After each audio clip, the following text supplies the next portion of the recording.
So here we have the Mini Cooper 3-door hatchback on a 15 plate. I'm going to start off by showing you around the outside of the car, and then we'll hop in and run through some controls on the inside. But from the outside, as I mentioned, it's a 3-door car, and you can see it has alloy wheels. Let's start off inside the boot and then work our way around the rest of the car from there.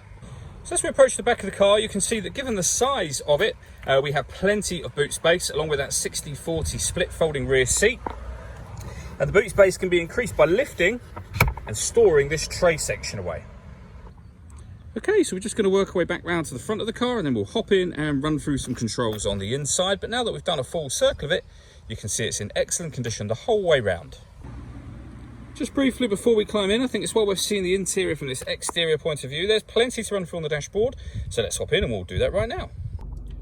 Okay, now that we're inside the car, we're going to start with the dials. On the left-hand side, we have the rev counter.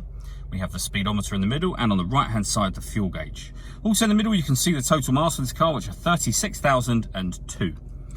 We can change the information that's displayed above that for various bits of trip computer information by pressing a button on the end of the indicator stalk, and you can have a digital readout for the speedometer displayed, as you can see. Working our way over into the center just here, we have, amongst other things, satellite navigation. There's a full video that shows how this works, which you can find on our website and also on our YouTube channel as well.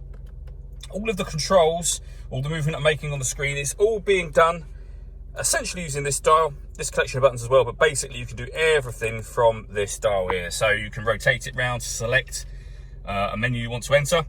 You can push it down to enter that menu, and you can see there we have FM, AM and DAB radio. If you want to listen to your own music, that's underneath the multimedia heading.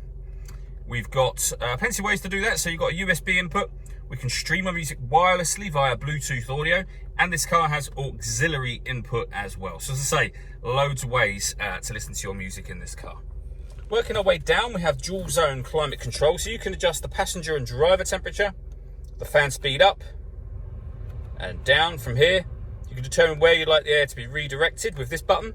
When you're happy with those settings, air conditioning is on at the moment, so off, back on again, or hit auto, and the car will now maintain the temperature you've asked for by taking full control of the fan speed for you.